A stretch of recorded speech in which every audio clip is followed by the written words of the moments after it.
So welcome to today's presentation. I'm really excited to have a storyteller. It's been something that, I don't know, it just deeply touches me, and I'm just so excited for us to present Sola.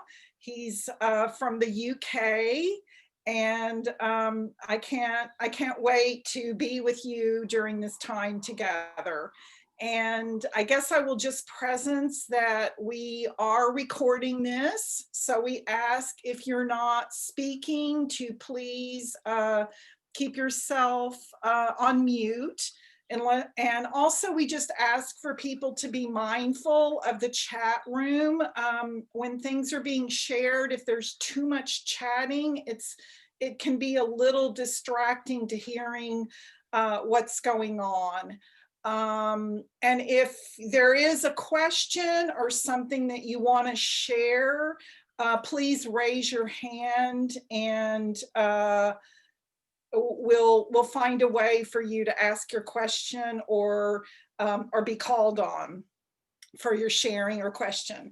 And this is something that is very important during this time period, with as we see ourselves becoming more a global world where we can witness things that are going on everywhere, and we see in a very real way where certain cultures, certain races are marginalized, and so it's really or discriminated against. And so we're really looking forward to continuing to present these series in order to support cultural understanding, racial understanding. And so with that, I'm going to turn it over to Sola. Thank you so much, Lisa. I truly appreciate that. And I appreciate being on this platform. It's a continuous lesson of humility for me to have people actually listen to what I'm saying. Sometimes I look in the mirror and say, are they really interested in what I'm saying? And if I was to tell you more about my past, you'd see where that came from. I may very well share that as part of what we're doing here today. So yeah, I'm based in London at the moment. My ancestry is Yoruba from Nigeria, well, present day Nigeria. And I've thought long and hard actually about what it is specifically that I'm going to share with you all today. And what I first wanted to do was, well, I'll tell you a little bit about who I am. So I'm a professional storyteller.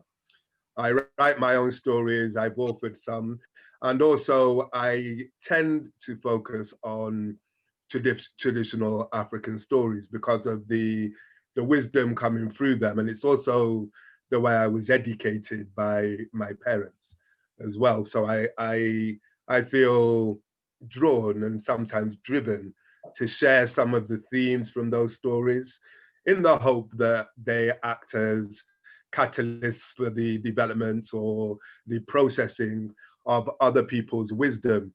And with that, I just want to make it clear that whatever it is that I say and whatever expertise you perceive I have, all wisdom actually comes from within. So although I may well be saying something that you think, wow, well, that's interesting, or if it stimulates some thought or a process of inquiry in you, I would just like to say that from the African perspective, all that I will have done in that situation is have stimulated your own process that you have drawn out from within, whatever you needed to draw out at that specific time in order to understand something. So this helps to mitigate against the way in which in the Western world, we often can put people who are sharing wisdom on a pedestal and start to consider that they are gurus and not recognize that we are each our own guru in certain ways. So we are living in a strange time. This is the first time in my life where there has been the possibility of any type of scarcity in the UK concerning access to goods, access to particularly luxury goods, access to entertainment in the form of where I can go and how I can get there, and those kind of things. And this coronavirus era has also come hand in hand with an era of awakening social consciousness. So now it's more, it's easier to talk about the disparities in society, global society at the moment than it ever was before, because at certain points in time, speaking about such things has caused reactions that are actually inimical to the processing of any depth or any healing in commentary about those things. So we are in strange times. In some ways, it's scary and fear is tangible. And in other ways, it's also hopeful because it's new. And each moment that is not actually based on traditional moribund themes and restrictions actually carries within it the potential for something entirely different. And it is because of the almost infinite expansiveness of human consciousness that I believe that we can, at this moment, create whatever it is that our hearts truly desire.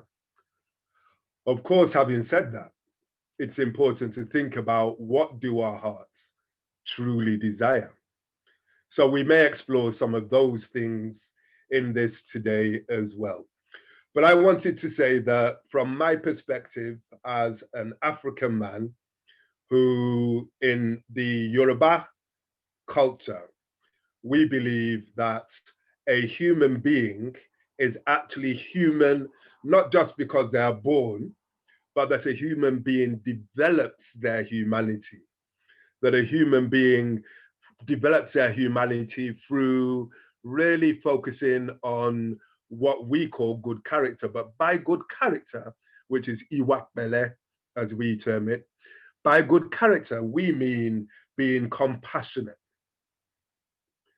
being intelligent, so developing intelligence, being wise, being of the state of mind that is characterized by the African proverb Ubuntu, which means I am because we are because I am.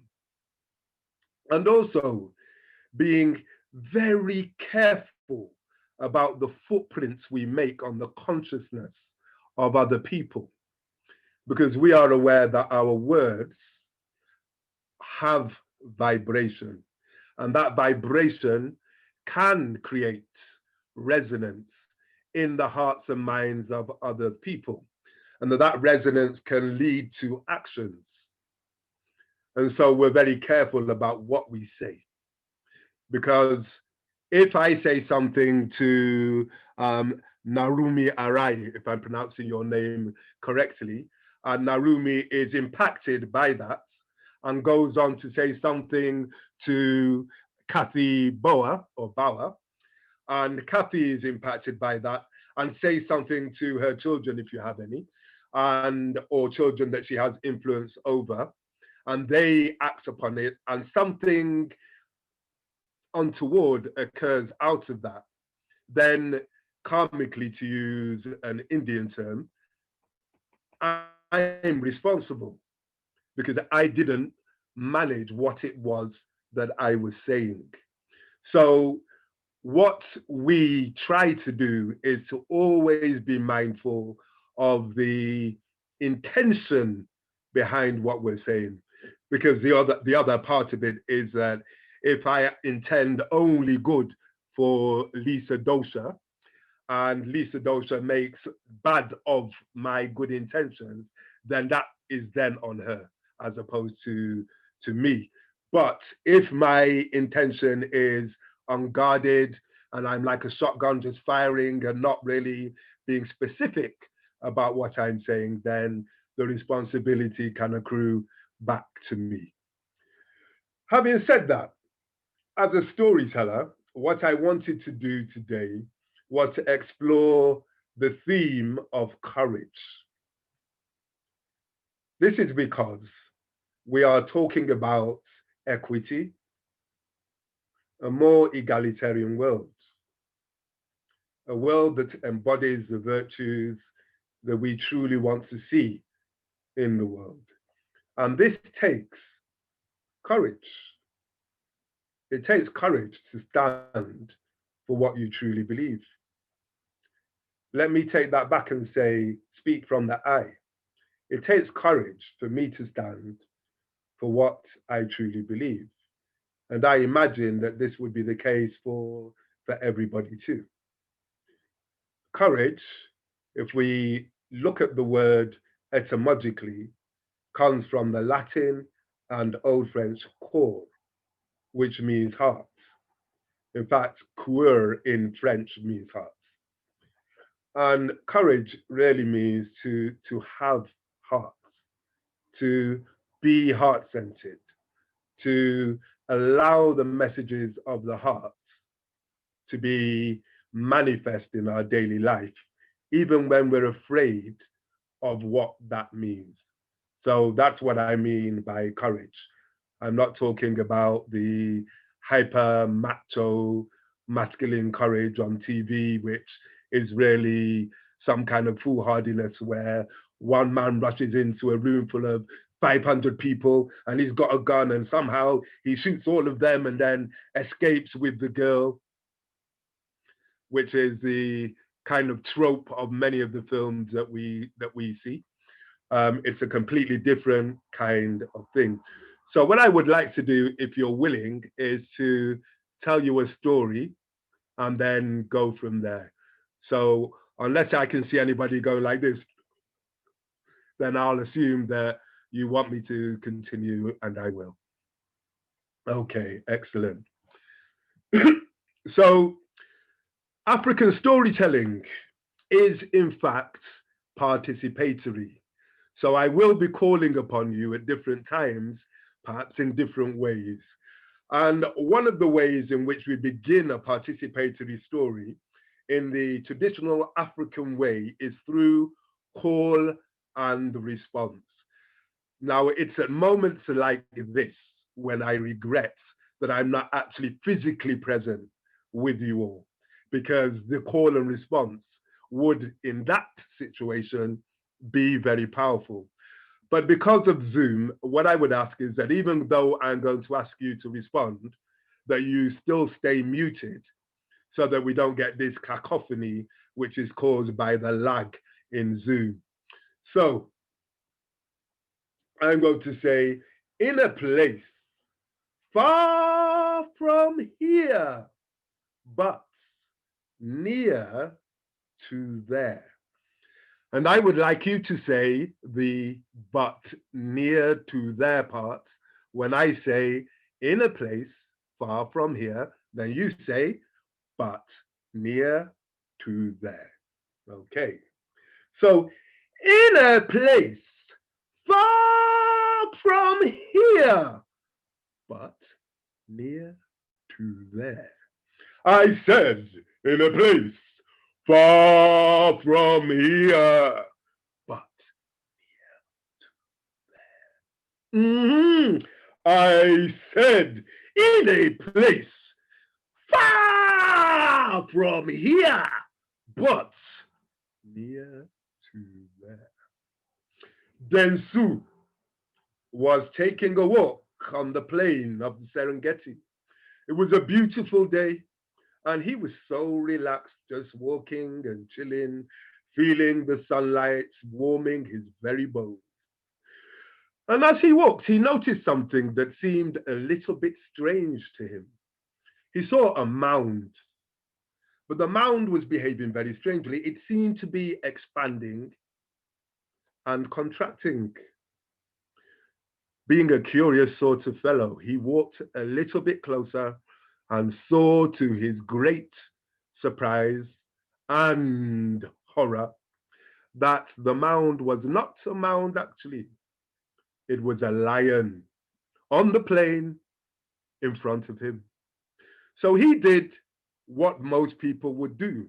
He turned around and he ran for his life. Now, his footsteps woke the sleeping lion. He didn't know it was sleeping until he started running. And the lion jumped up and began to chase Dengsu. Dengsu ran. There was one tree in front of him. Dengsu climbed that tree so fast, he didn't even know how he got to the top. But there he was in the tree, panicking. And the lion was just walking around the tree, looking up at its potential meal.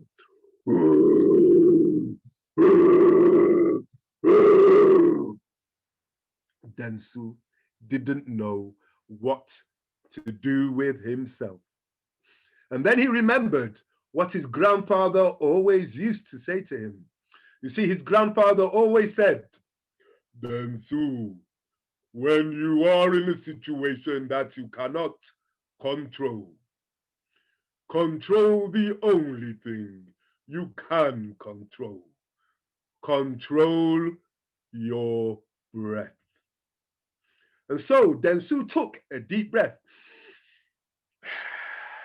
In fact, why don't we all take a deep breath together? So, as we breathe in, if you put your hands on your abdomen should expand as you breathe in and contract as you breathe out. So, it's the whole breath. And so, Dengsu took a deep breath in through his nose and an out breath. Then another in breath and an out breath. And another in breath and an out breath. On completing this, he was calmer. The lion was still there, had not gone anywhere. But Dengsu, because he was calmer, was able to think more clearly and be responsive instead of reactive. And so he waited for the lion to sleep. And when the lion slept, he broke some twigs and began to throw them at the lion's head to make sure that it was really sleeping, because cats can be quite tricky. And he wanted to make sure. So he threw the twigs.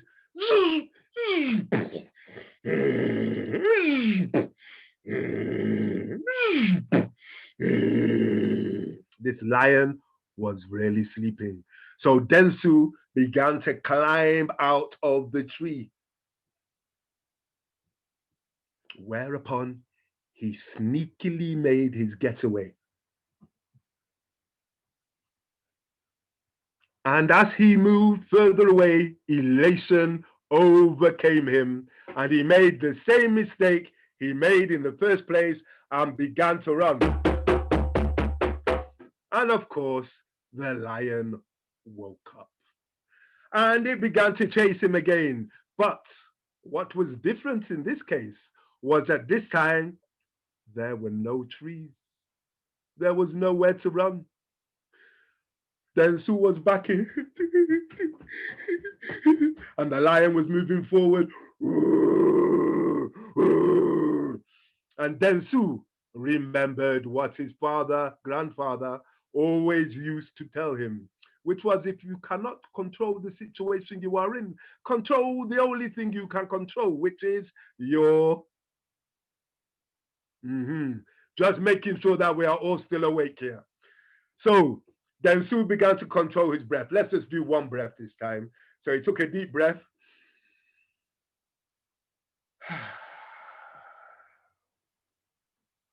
And he was much calmer. At which point he remembered that on his back, he actually had a spear. At this point, intelligent and wise people like yourselves may be thinking, come on, if he had a spear on his back, he must have known that he had that spear on his back in the beginning. Why would he only realize that now? And at which point I would say to you, it's my story and I'll tell it how I like. So Densu took the spear from his back and he pointed the spear at the lion. At this point, the lion, whose ancestors had informed it that people with spears had killed lions before, became more wary. No longer was this easy food, but it was now, in fact, a foe. So Densu looked the lion in the eye. The lion looked Densu in the eye. The lion got ready to pounce.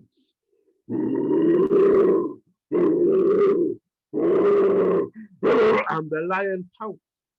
And when the lion pounced, Densu dropped to the ground with the butt of the spear on the ground and the point of the spear pointing towards the lion's chest. And the lion landed with its breastbone on the sharp point of the spear. And so Densu killed the lion. Now I must say that had the lion written this story, it would have been Densu that died, not the lion. Think about it. And actually, there is another ending to this story. So Densu looked the lion in the eye. The lion looked Densu in the eye. And then Densu did something very strange. He stood up. He put his spear up. He looked up and he said, "Ancestors! Ancestors! This lion and I am from the same creation. Ancestors, why must I kill this lion?" And then he made a strange sound.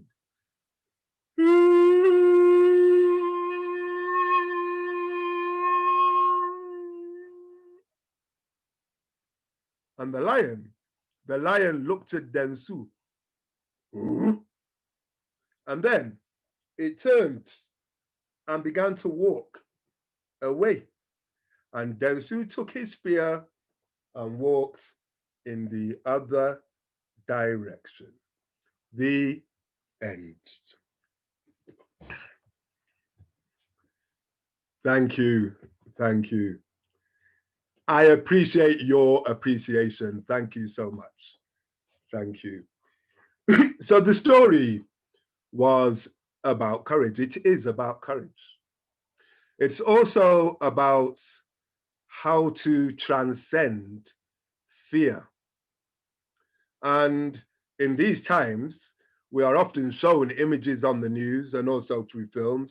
If, like me, you're a martial artist, and many of the films I watch, which are martial arts films, show violence and fighting and death and so on and so forth. And it always comes back to me to reason through, is it actually really necessary to have violence as almost like the first thing in the toolkit of conflict resolution? Well, like, for example, has anybody here ever pondered the strangeness of the term almost the what's the term I'm thinking of, when something seems like something but it's not, it's kind of the opposite. What I mean is that the term peacekeeping force, peacekeeping force, a force to keep the peace. But peace is not forceful. So how does one create peace? Through force. One can create compliance. One can create a seemingly non-violent situation because of control. But if violence is in the heart, even if it's not being manifest, it's only a matter of time until it is manifest. So how then do we actually create real peace? So the story speaks to that to some extent. We're talking about developing courage. Just as a quick question, who thinks that ending A, oh well, who preferred ending A? Can I just get a show of hands? So where Dentsu kills the lion. Okay, so Liliana, you're saying definitely not. Okay. Did anybody prefer ending A? Let me just scroll across and see. It does not look like it, which, given that you are all partaking of a session on the energy healing school, I would have been surprised if you did, but I wouldn't have been judgmental about it. So, ending B, which I suppose resonates more clearly with people who are focused to whatever degree on healing and transcendence. So, from my perspective, because of the tradition that I come from, sound healing and energy healing, sound healing is part of energy healing and vibrational healing. And it is possible to change people's vibration through changing one's own vibration through sound. And the term vibration is probably clearer than to say sound, because everything is vibrating, from this computer to the earth itself, the air, my voice, even our eyes, nose, or everything is all vibration. And so therefore, by tuning vibrations to a more harmonious level, we can also effect healing.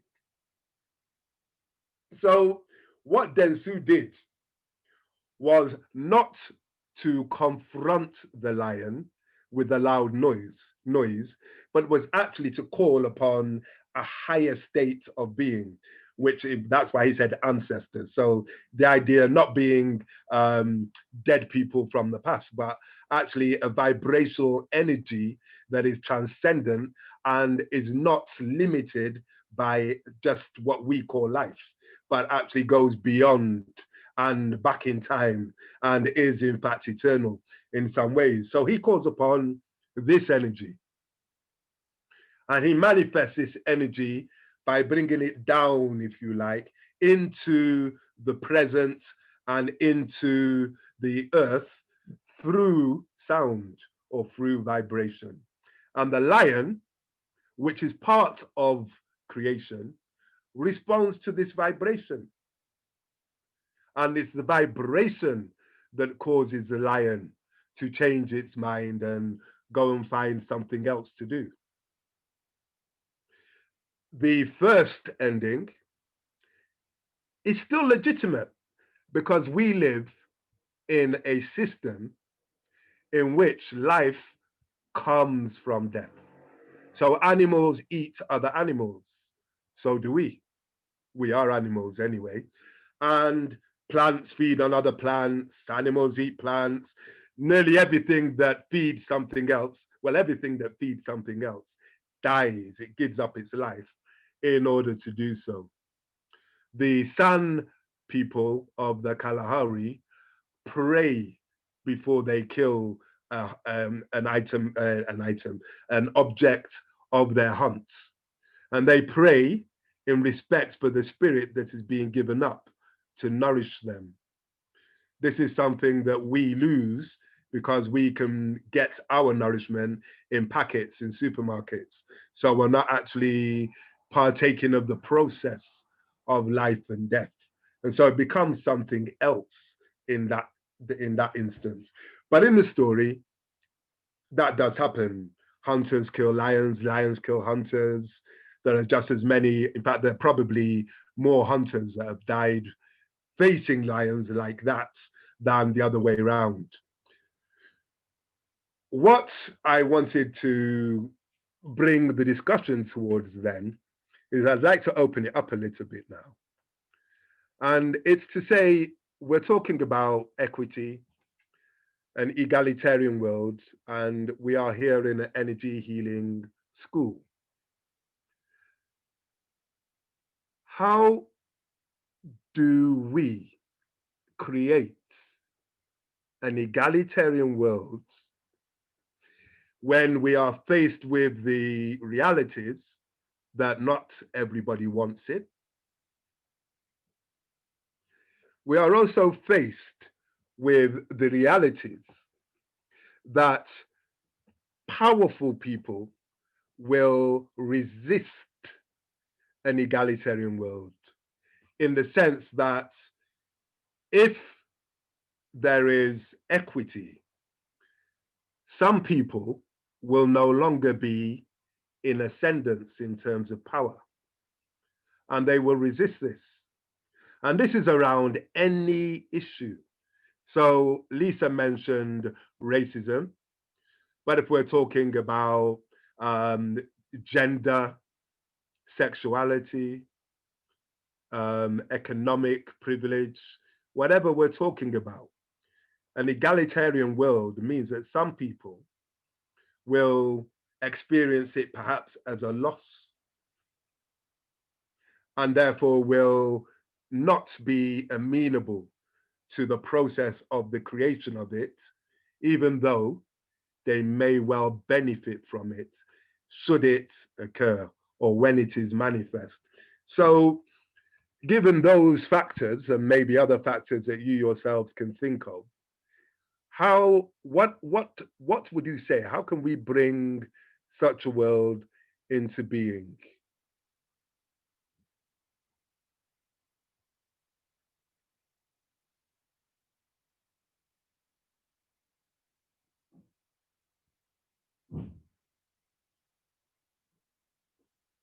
Oh, I thought you were going to speak then, Cynthia. Very carefully.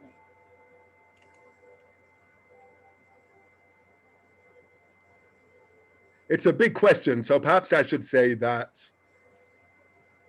I'm not expecting anybody to magically solve this conundrum, to give such an incredible answer that we can then say, aha, we now know the meaning of life. And it was said today by Bernadette Yale or by Regina Verhoekstra. It it's not about that. It's just about suggestions so that we can work it through, we can discuss it, and we can see where we can go through stories to at least a grasp of what it might take, even if we can't answer the question of how it would be. Well, the only answer I have now is one breath at a time, which goes with your story. It's remember to breathe first. Yeah, yeah. I really love that.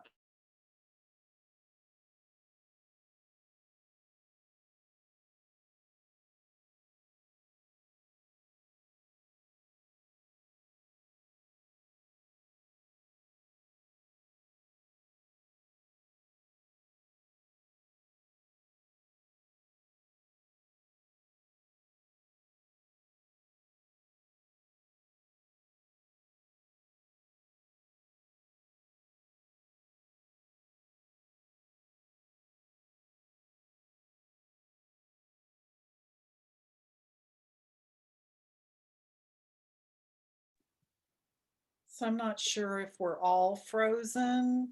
Can you hear me? Just, okay. So maybe we can just continue to contemplate that until Shola comes back on. I'm not sure exactly what happened. I guess maybe he lost his internet. Yeah, and perhaps we could all just breathe. Mm. Mm.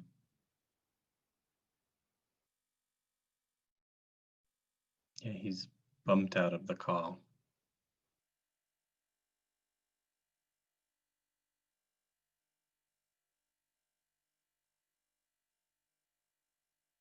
Wants us to find the answer from within. That was the perfect answer. So, Yeah. I want to say something. This is Maxima from Berkeley. And it's not very long what I want to say, because what came to my mind, my heart, is the condition of humility. And the sense, the deep belief that it goes a long way, remembering, knowing that we are so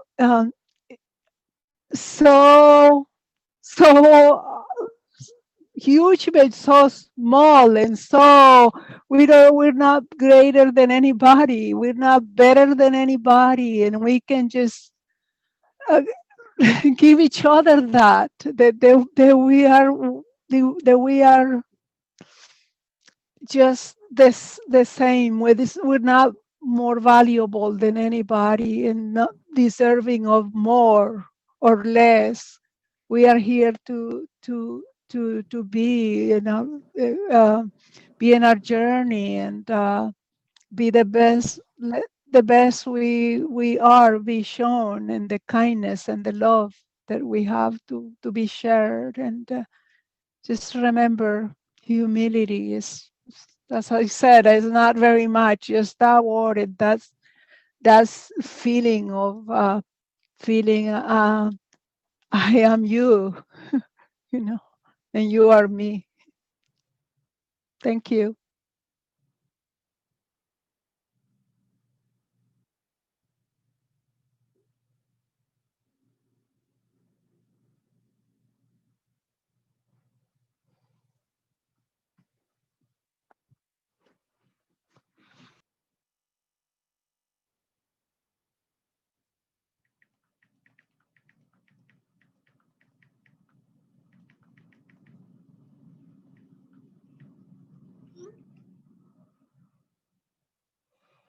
and it is really such a great question to contemplate. And oh, yay, perfect.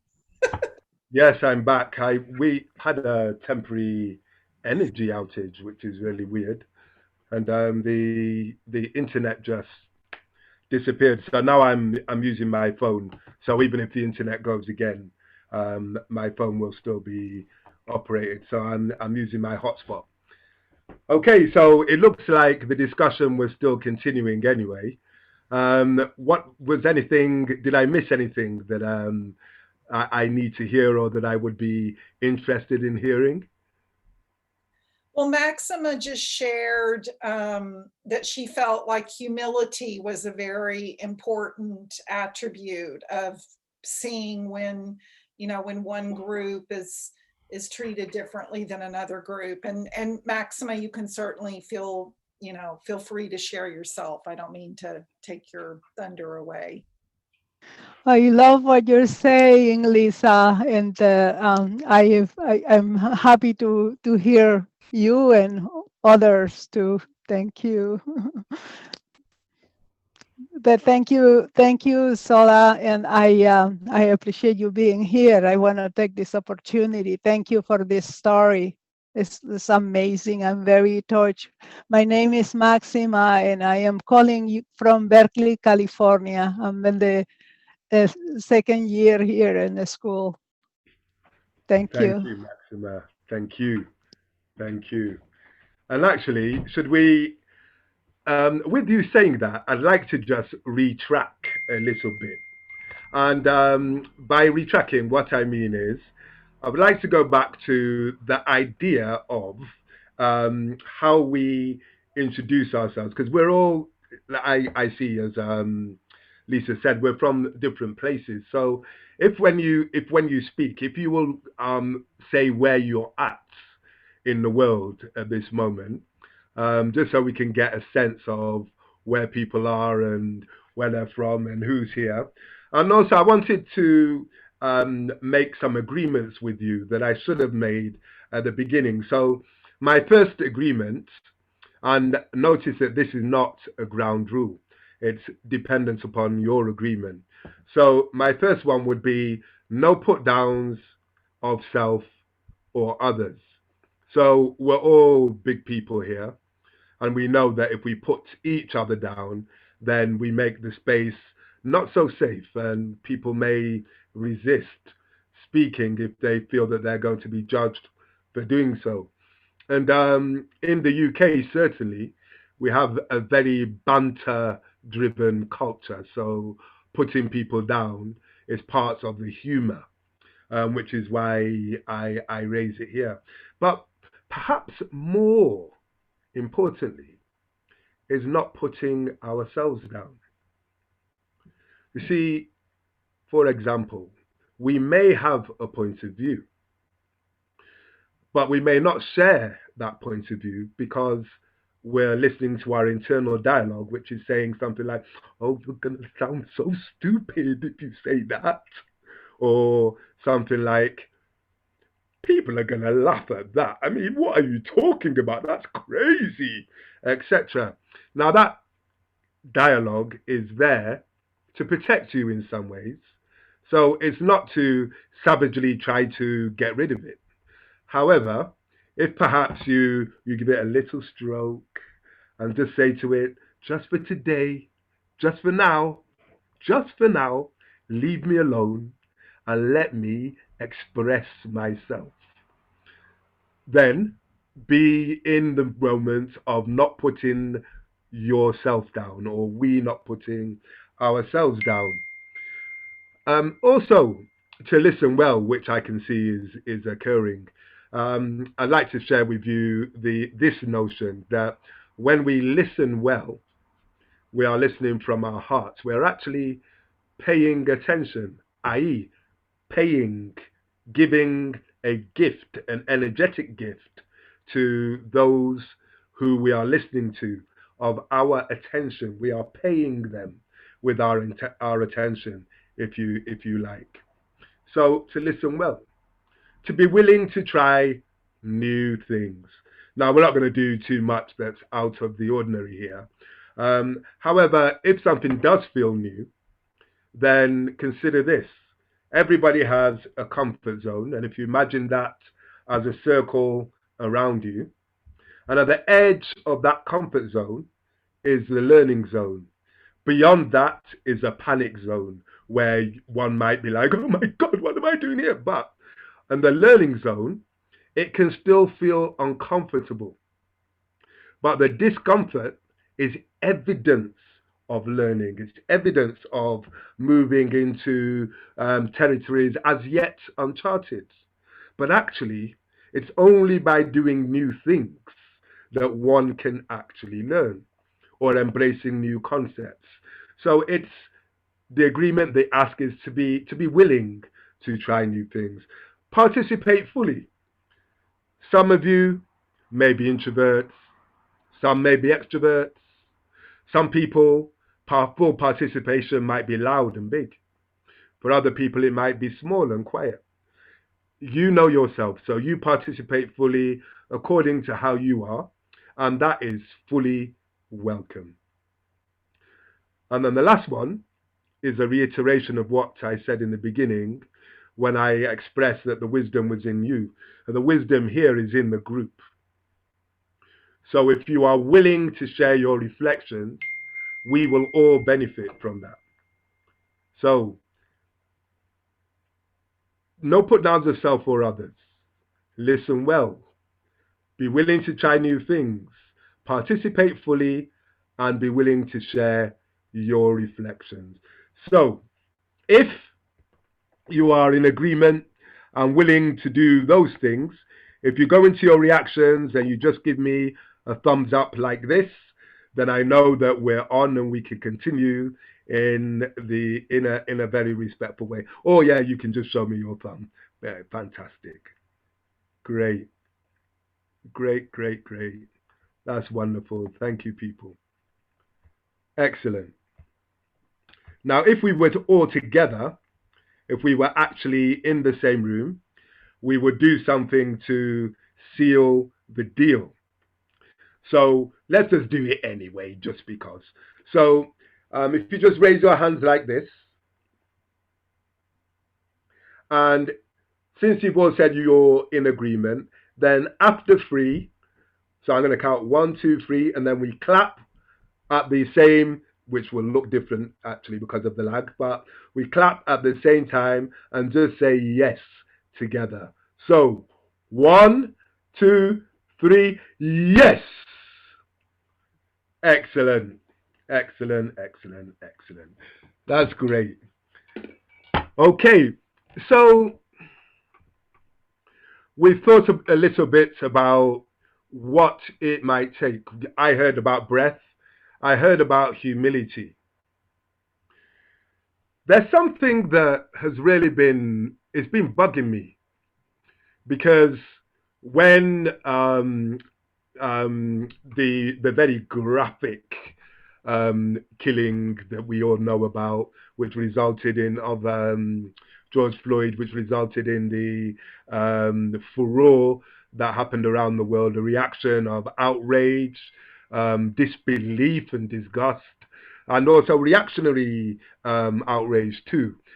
All of that really caused the foment in the energetic of this earth.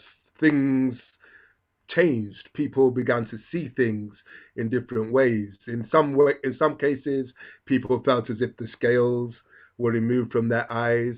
In some cases, people felt threatened. Some people felt vindicated. Lots of different emotions were flying around. And what I kept thinking was, okay, so we're talking about racism. People understand that racism is systemic. We understand that people can be racist, and it doesn't mean that they're bad people if they're racist, but that they are plugged into a system that is inherently racist and inherently discriminates against other people. But I've been thinking about, why should we want not to be racist? Is it just because we are good human beings and we want to have compassion for other people? Is it because it's not nice to discriminate against people, or it's not fair to exert power over instead of power with? And I was really thinking about those things, because in order to create change, what I've understood is that we as people, we tend to do what we are motivated to do, and tend to resist those things that feel difficult and also are not part of our intrinsic motivation either. So we can understand things. I can understand that it is unfair for me to expect my wife to cook for me all the time whilst I watch Netflix, for example. This is not what I actually do, by the way, but I can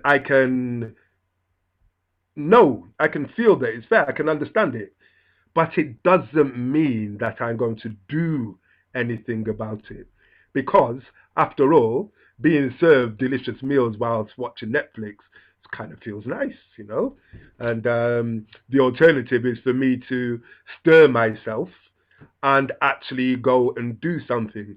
Now, I might do that if there is some motivation for me to do that. So having understood that, I've been thinking about what is the motivation.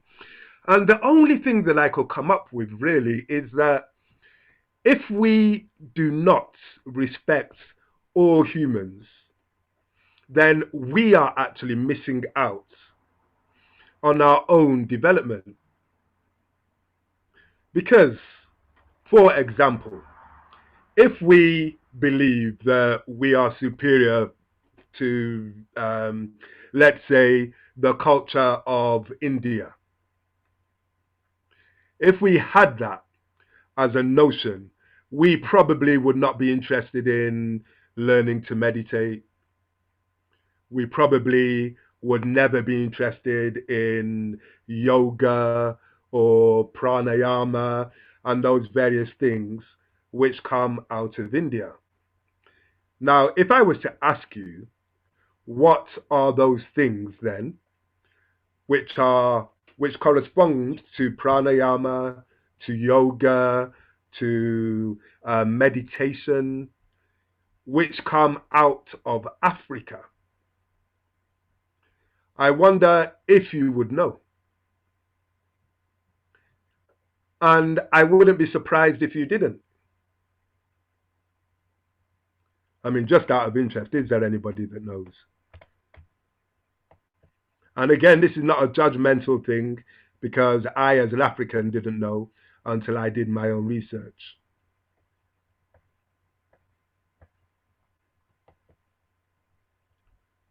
Yeah. So before I say what those things are, I will say this. We actually limit ourselves.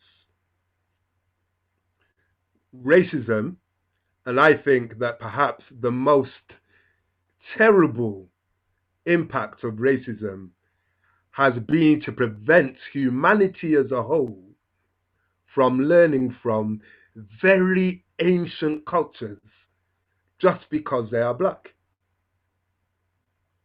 So actually, it's not so much from my perspective that black people or melanated people or the indigenous peoples of Africa and Australia and Melanesia and various other places, it's not so much that there is a dearth of opportunity for them, that they are discriminated against, that they suffer because of this A, B, C, D of what racism creates. But it's to look at what impact does it have on the rest of the world. Truly. For example, I don't know if you knew this. I only found this out about a year ago. And that is that during the period of European enslavement of Africans, and I put it that way purposefully because this is a human endeavor we are engaged in. And slavery has been part of every human society at one point. Enslavement of other people, of other beings, has been part of all, apart from maybe the San of the Kalahari and perhaps the Twa of the Congo. But every other society that I know of has had slaves at some point. And this is not me as an African saying, well, it's all right, I don't mind that, Europeans came and enslaved us. I do mind. However, it's just to put it in the context of, this doesn't mean that Europeans are all evil. It means that at that point in time, Europeans were profiting from the misery of others, and that we shouldn't pretend that it didn't happen. However, what it's meant is that people don't know that during that moment of the enslavement of Africans in the Caribbean and in the United States, that the only Africans who were consistently free were the blacksmiths. The blacksmiths were never enslaved. And there is a perfectly sensible reason for this. If you can think of a reason, drop it in the chat. But I'm going to go on to say that there is a perfectly sensible reason for this, to make chains. Okay, now that, given the context of enslavement, does make sense. The reason that I understand, which perhaps is not well understood, but may open the door to a different type of understanding, is it is because, okay, strength, let me just have a look at these. We've got strength. They were valued, right. Now they were valued. Skill that put it on, making the chains and shackles. Yeah, certainly. And underlying all those things is the fact that the technology of iron smelting in Africa was superior to that anywhere else in the world until the Industrial Revolution. Until the Industrial Revolution. So African blacksmiths were highly sought after. How come we don't know this? How come it's not common knowledge? Surely all children should know this, just as we know who Marconi was. We know that Edison created the light bulb. We do not know that Louis Latimer perfected the light bulb. And Louis Latimer was a mixed race man. But a mixed race person in America at that time was called a black person. I'm hoping that what I've just said might precipitate a different level of inquiry in you as to this concept.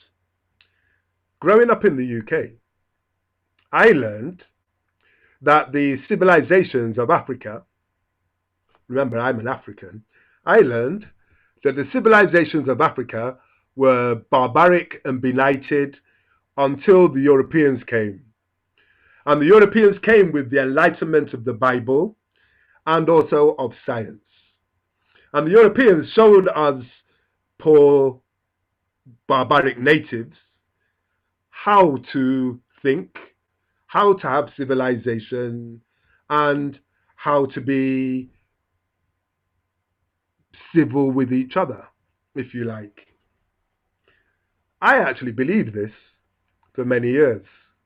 And I just felt embarrassed, actually, about my own ancestors until I started to learn. If you can imagine that a Dutchman and some Ibn Khalid and Ibn Khaldun and Ibn Battuta, who traveled around West Africa.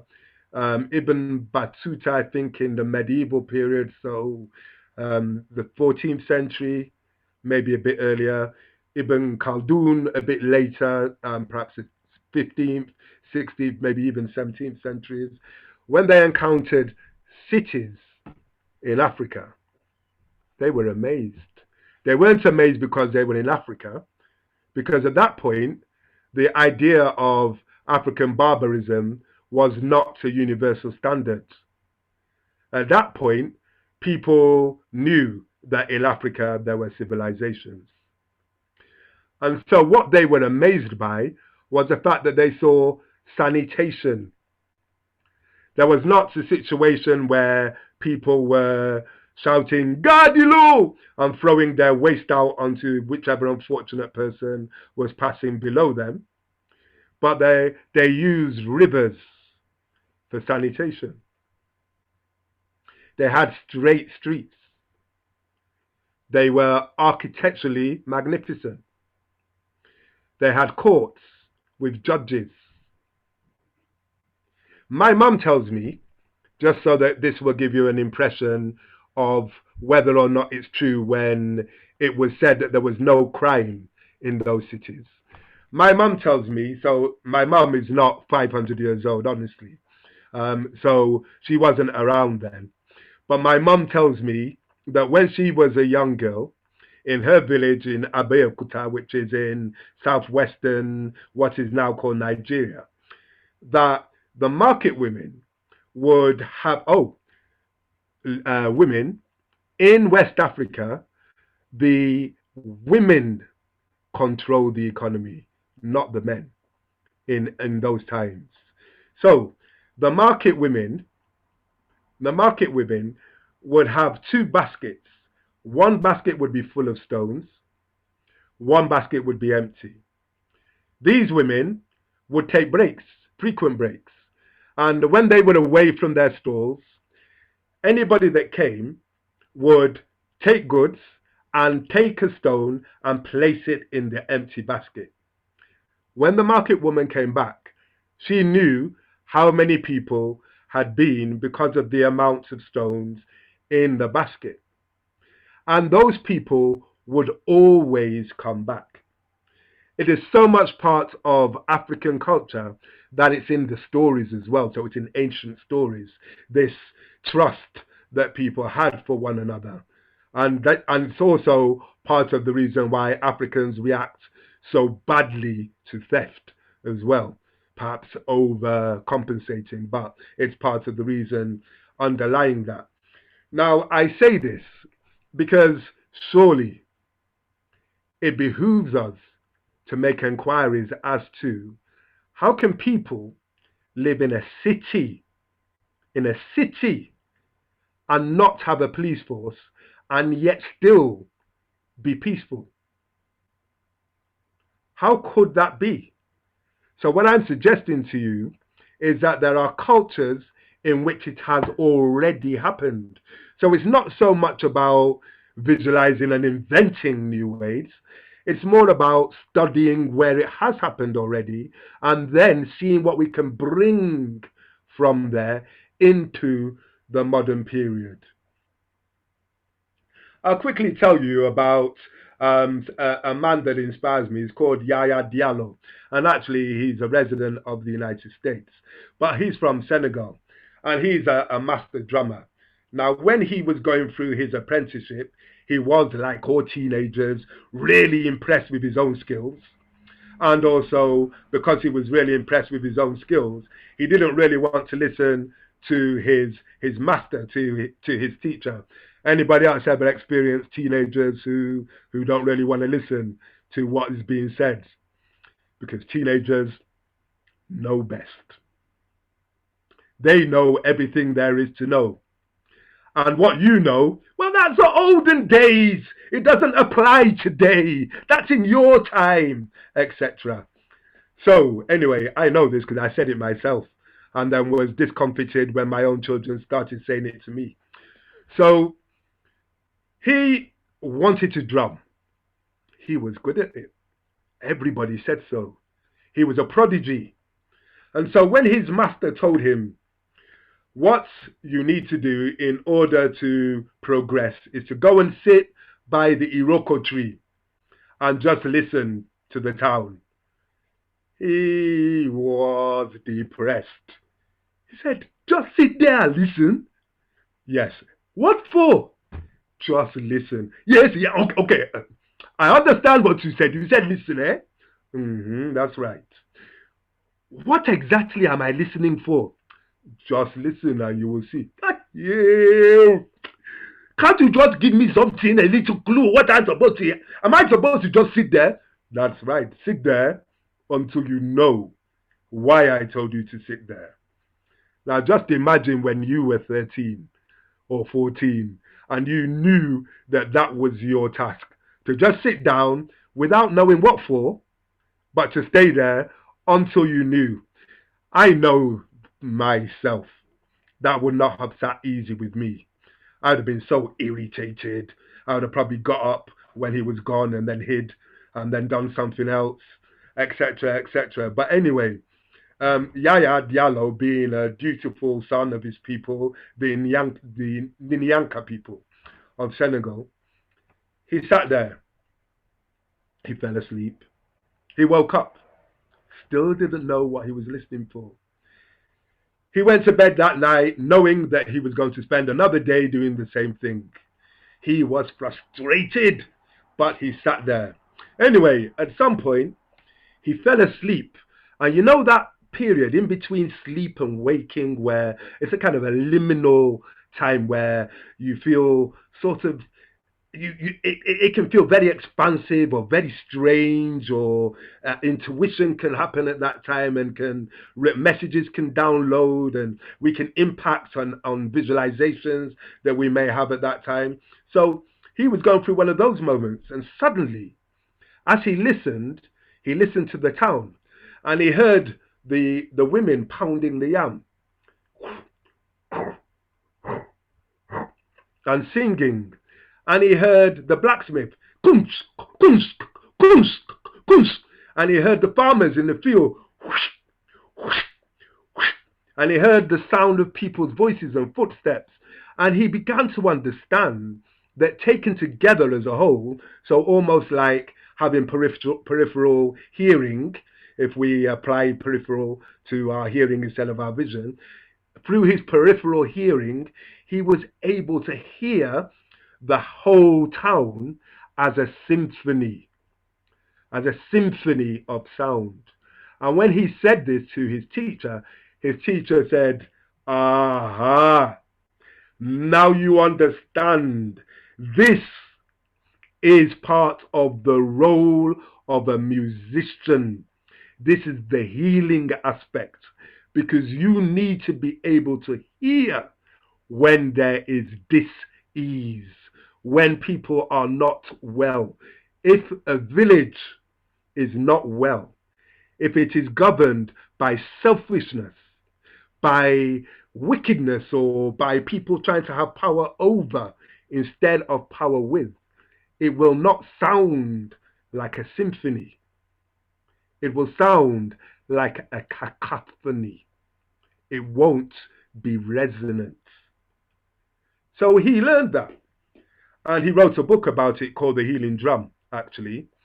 And he then came to the States, or went to the States, and he practices his teachings in the States at the moment.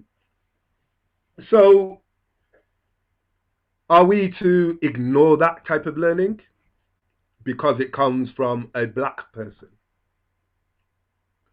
Is that type of learning any less valuable because of where it comes from? And then, if we know that that came from Africa, are we not curious about what else comes from there? And what is there for us that comes from there?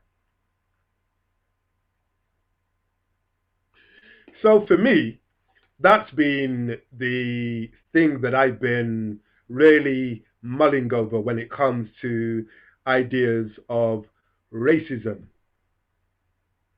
And I'm sure that if I ask you, what would the benefit be for men if they stopped suppressing women's consciousness, if they stopped making it be that a woman can only, well, obviously not only, but a woman is more likely to succeed in a masculine orientated society if she takes on much more of a masculine energy than if she forwards a feminine energy?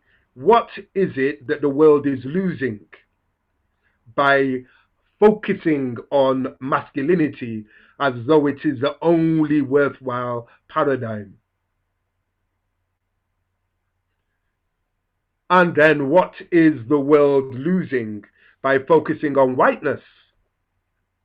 And I don't mean white people when I say this, because white people are not the only people that focus on whiteness, actually. So what are we losing by focusing on whiteness as if it is the superior or even supreme paradigm of what it means to be human?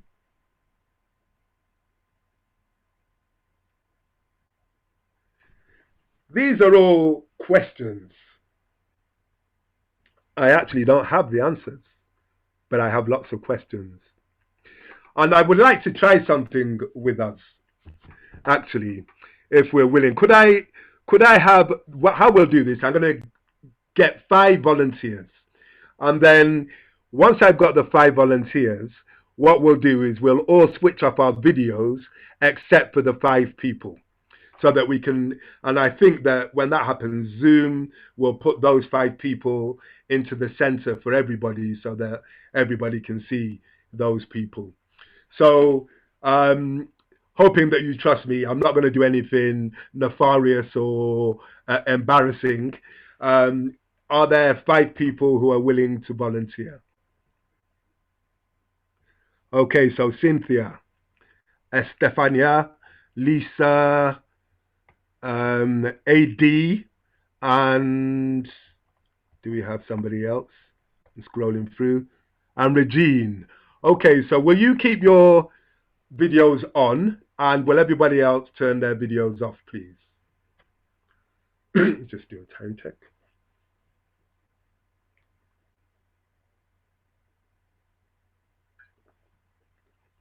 Okay. Right. Now, what I'm going to ask from you is to just imagine that you're at school.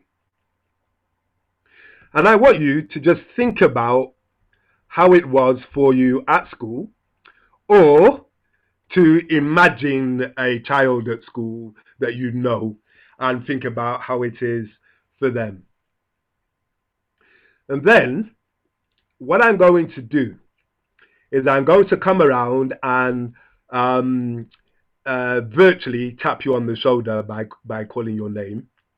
And once I call your name, I want you to say what you are thinking as a child in that school at this moment. So we know that you're not really in a school. We know you're on a Zoom call, but this is your imagination. So I'm going to come round and I'm going to ask you to give me one word, just one word, to say what you are thinking. What you are thinking.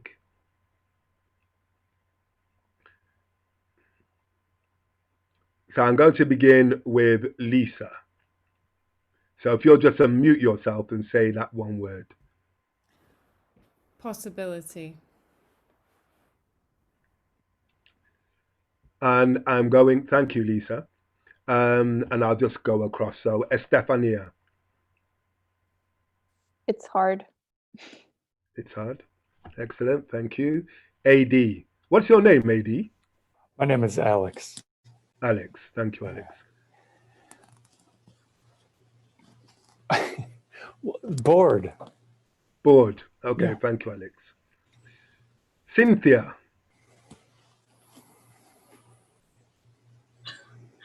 I had judgment came up in my mind. Judgment. Okay, cool. And Regine. Escape. Escape. Thank you so much. Now, I'm going to do the same process again. I'm going to call your names again. But this time, I want you to just keep it on a loop until I call your name again. So if I call Cynthia, you're just going to keep saying judgment, judgment, judgment until I call your name again. Okay, so let's go with Alex. Okay. Boring. Boring. Boring.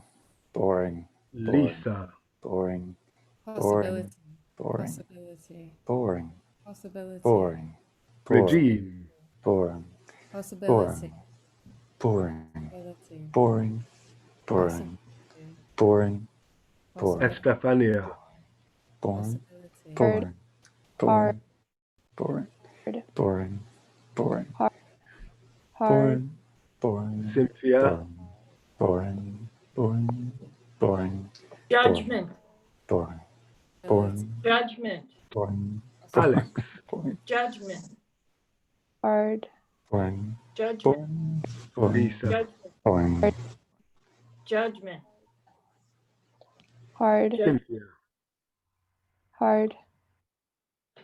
Hard. Jean. Hard. Hard. Estefania. Okay, thank you guys. So there's a next level. I'm not going to do that loop again because of the sound clash that occurs. So now I know not to do that. But the next level is now that was your thinking words. So what, for example, is the feeling word then that is behind the thoughts? So what's the feeling behind boring? What is the feeling behind each of the phrases, the words that you use? So just think about that for a moment. What's the feeling word?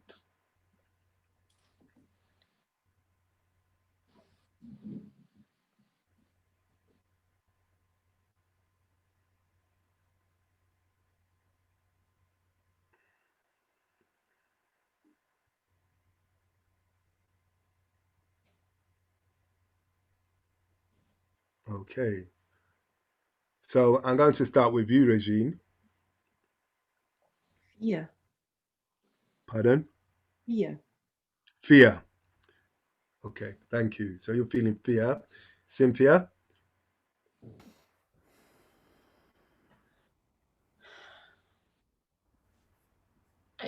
Mine was just vulnerability, but maybe that's not feeling. Vulnerability. Vulnerable. It's Vulnerable. fear too. Yeah. Fear, vulnerable. Thank you. Alex?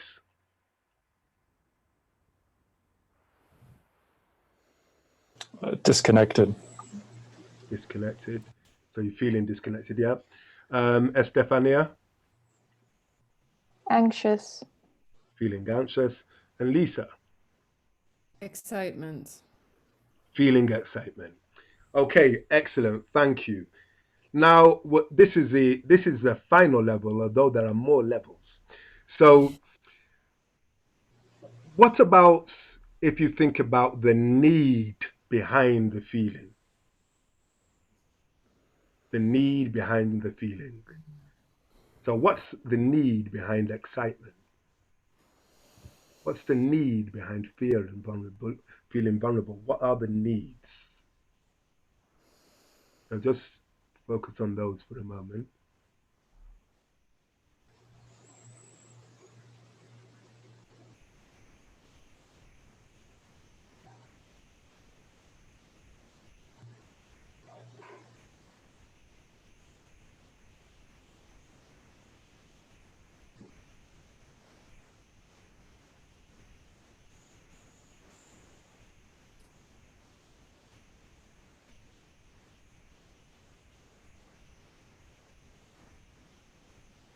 Okay, let's start with you, Estefania, this time. The need would be reassurance. Reassurance. Lisa? I think to understand. Understand. Okay, thank you. Cynthia? Contact. Sorry, I didn't get that. Contact. Contacts. Thank you. Regine? Passion and fun. Passion and fun. And Alex? I'm struggling to have a single word, but my feeling is like a living, relevant relation to what I'm learning. What was your feeling word? Well, you asked for feeling. I gave, feeling was disconnected. I mean, I guess I could say connected, right? But that doesn't feel full enough for you. Well, I'm going back through the whole process. You asked for a thought. I gave you more of a feeling of boredom, and then what was there? It was like a disconnection, and I'm just looking at it, this moment that I, transported to at school. I felt disconnected from the topic. It just didn't feel like I'm learning something that really has anything to do with my daily life. I'm sitting. Okay. Yeah. Mm-hmm. So what do you think that in that case, connected stroke relevance might be better. So it's the relevance of the topic, and that would have helped you to connect. Relevance is good. Yeah. Okay. Excellent. Yeah, Thank you so much. So as you can see, it was quite simple and quite painless. Thank you so much. I'm going to contextualize this now, but if everybody else can come back on and give Alex, Estefania, Lisa, Cynthia, and Regine a round of applause, please. Thank you. Thank you so much, people. So we have just seen, as you already knew, that there is more than one level to what is presented, and that everybody is quite complex, and that somebody may tell you what they think when you ask them what they feel, and it's very rare that anyone will tell you what they actually need. It's also quite unusual for people to know what they need when in the moment when they're asked.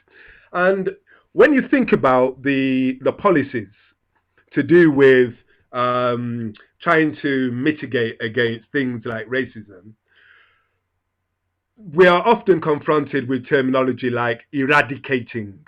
You know, we're going to eradicate racism, the war against racism, etc. You know, this kind of terminology.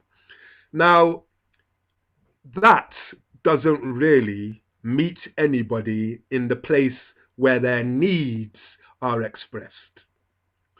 So my question to you is this: how can we meet people's needs in an egalitarian way? How can we have equity in meeting people's needs? And you heard then that nobody said, my need, what's your need? Well, I think I need more money, bigger house, or whatever. People's needs are related to their beings. They need something relative to their beings. How can we ensure people's needs are met in an egalitarian way?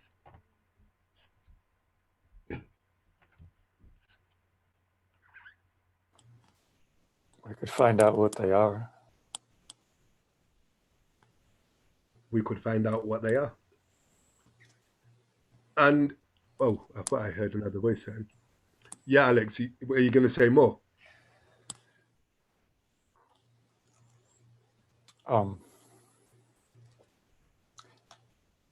I was thinking back to your first question, and my thought there was just each interaction. You know, if I can attempt to approach any person that I'm working with, you know, outside of a hierarchy of, you know, who's you know, in power or in value or important, and just take it as a start to each interaction of just staying in a common human heart, coming from that place. Yeah, that resonates quite a lot with my own take on it, actually, which is about the shared heart. The shared heart. The being able to resonate with where a person and who a person, where a person's at and who a person is beyond where they come from on earth. But also, the other aspect of this is our own learning, our own prejudices, which are sometimes ancestral. How do we create an egalitarian world based on people's needs, even when we feel some kind of resistance to it as a result of what we've been trained to believe about, quote unquote, those people?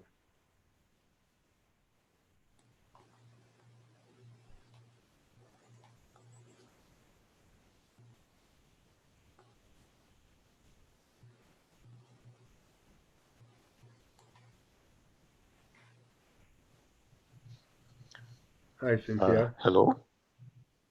Hello. Oh, that's two people. Oh, so this is Kumar. So Kumar, then Cynthia. Yeah, go on, Kumar. Yes, hello. I think it is necessary. It has been necessary for some time, but especially now, when perhaps our very survival might be at stake as a species, for whatever reason, that we come up or start looking at economic systems that will deliver a decent and dignified life to everyone at a minimum, bar no exceptions. Doesn't matter their color, their location, their culture, their history, etc.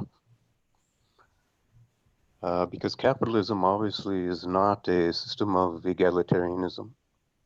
It is a system of, and I hesitate to use this word because it is not a commonly held belief, but when one looks at it fundamentally, capitalism is little more than a slavery system, just dressed up very nicely.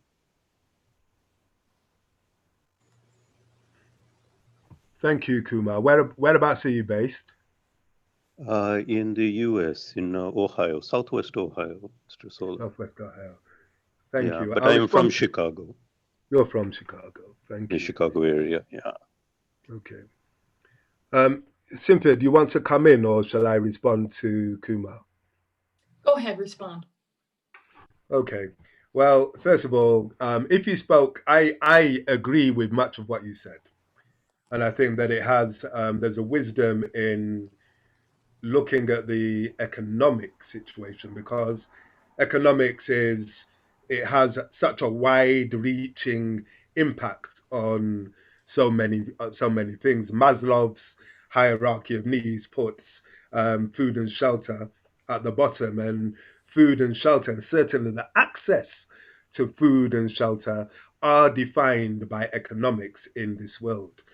My son would argue with you if you were to say that that economic system that is problematic was capitalism. He would say that what we have is not capitalism, and that what we have is something else operating through the cloak of capitalism, and that capitalism also could work in an egalitarian way if it was true to its principles, by which nobody tries to control things and nobody hoards things and people let free markets run, etc., etc., etc. I'm not sure to what extent I agree with him, but I found it difficult to argue with him. So can I explain? I can explain his point of view, actually. I went to the University of Chicago, which is the home of capitalism to some extent. Milton Friedman, etc. Okay. So capitalism, the problem with capitalism is defined right in the name itself. It is about the chase after capital. And capital is nothing more than money for the common man these days. And money is just an artificial concept.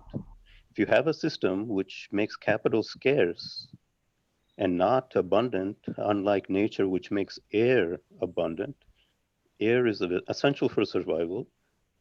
Capital is essential for survival in a society. Why would you make the most essential substance scarce and hard to get? Why do you have to sell your soul in order to make a living? Yes. A very powerful question, actually. Very powerful question. So I came across the solution also. Go ahead, please. You came across the solution? Yeah, based on a historical example, which was so successful at solving this problem of the reversal of priorities, that it was shut down by the bankers in that town in which it was tried during the Great Depression within 1 year. And that town is called Wargl, Austria, 1932 to 1933. Basically, it can be summarized as money was made a support to life rather than a goal of life. The scarcity of it was erased by reversing the concept of interest. Interest makes money scarce. It is basically the price of money when you borrow it from the bank. You eliminate the cost of money, and money is just an idea. Why do we live in a world where an idea dictates, and the lack of this idea, which is computer keystrokes at this point in your bank account, this idea rules the lives and dreams of billions of people? You know what, Kumar, will you put that reference, the town and the date, in the chat, please, so that I and anybody else who's interested can look that up. I'm going to move a little bit away from what you've just said, not because I think that what you just said is not important. I believe that it is, and there are other things as well to consider, as well as the economics. So, for example, when I was talking about the intrinsic beliefs, you're right that the economy will influence that. How do I? How can I be? What would change somebody reacting to me walking on the street by clutching their bag as though I'm going to steal it? Or what would make a a Native American in a school who comes from a background of some trauma not to be aggressed upon by the teacher who thinks that those people have trauma because of who they are and not because of, as you've described, the economic situation.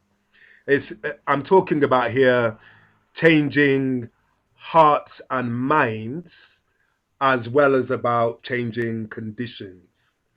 How do we do that? This is So, the essential Kathy, point. yeah, thank you, Kumar. I'm just going to move to Kathy, Sure. just because I'm mindful that actually I could get into this with you and we wouldn't talk about anything else. And I can see that there are so many more people here with points of view that I really want to hear from and learn from as well. So thank you so much. And Kathy, what was it, Cynthia? I think. What were you going to say? You're fine. Okay, cool.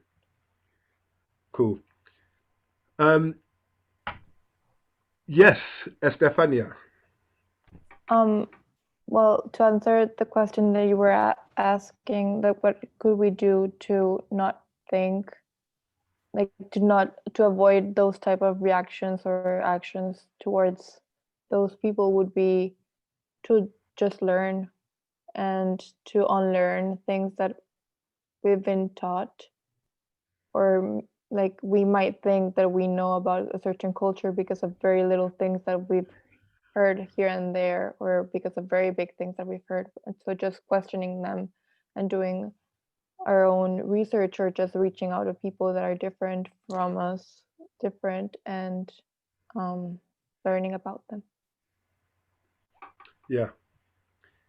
What I really took from your point there is that about learning about people who are different, and also learning what your own beliefs have been, and then therefore by extrapolation learning about how you can change those beliefs to be more open to truly learning about people different from yourself. I would like to do a very quick. Is there anybody else who wants to say something? I thought so. Yeah, go on then, Maxine. I was just going to say, when you started to talk, I was taken back to my 5th grade science class, and I was raised in a fairly strict Lutheran home, and we built a mission church and everything.